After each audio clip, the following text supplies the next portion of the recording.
கலைஞரின் மகள் கனிமொழிக்கே சீட்டு தராதவங்க கம்யூனிஸ்டுக்கு எப்படி கொடுப்பாங்க? உங்களுக்கு பெரிய எங்காவது வேற ஒரு சீட்டு அதிகமா கொடுங்கன்னு பேசுறாங்க. இப்ப அவங்க ஒரு ஆளுமை உள்ள ஒரு பெண்.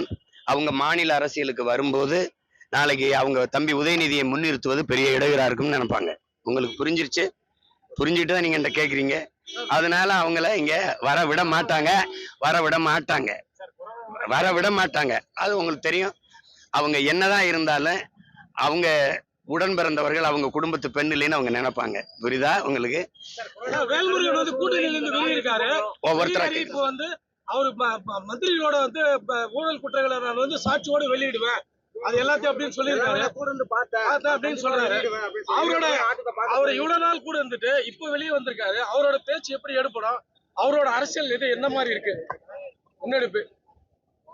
இதுக்கு நான் என்ன பதில் சொல்றது? நாங்க ஒரே ரத்தம், ஒரே சொந்தங்கள். இதுல அவர் ஒரு நிலைப்பாட்டு எடுக்கிறாரு. அதுல போய் நான் என்ன கருத்து சொல்றது? அதுல ஒன்றும் கருத்து இல்லை. அவரு சொல்றது இப்பவாது சொல்றாருன்னு நீங்க பெருமைப்படுங்க. இப்பவாது அந்த குற்றச்சாட்டை இவர்களை அடுத்த முறை தேர்வு செஞ்சிடாதீங்க அப்படின்னாவது எச்சரிக்கிறார்ல. அதுக்கு நீங்க மைல்ஸ் தான் அடையணும். ஒரு சீட்டுக்காக சரணடைஞ்சு ஆமான்னு சொல்லி சைத்து போகாம வெளியில அடுத்த முறை தேர்வு செஞ்சிடாதீங்க இவங்களை எச்சரிக்கிறார்ல, அதுக்கு பாராட்டுங்க. எல்லாராலும் கைவிடப்பட்ட ராமதாஸ் சசிகலாவோட இணைஞ்சிருக்காரு. எங்களை பார்த்து எல்லா கட்சியும் பயப்பட ஆரம்பிச்சிருக்குது அப்படின்னு ஒரு ஸ்டேட்மெண்ட் கொடுத்திருக்காரு. எல்லாராலும் நீங்க கட்சிகளால கைவிடப்பட்டதா சொல்லாதீங்க. மக்கள் எங்க ஐயாவை கைவிடுவாங்கன்னு நினைக்கிறீங்களா? அப்படி சொல்லுங்க. நீங்க எப்படி அப்படி சொல்றீங்க? அப்படி சொல்லாதீங்க. நான்லாம் அவருடைய பிள்ளை. அவர் இல்லாம எனக்கு இந்த உணர்வு வந்திருக்கு, இவ்வளவு போராட்ட குணம் வந்திருக்கு.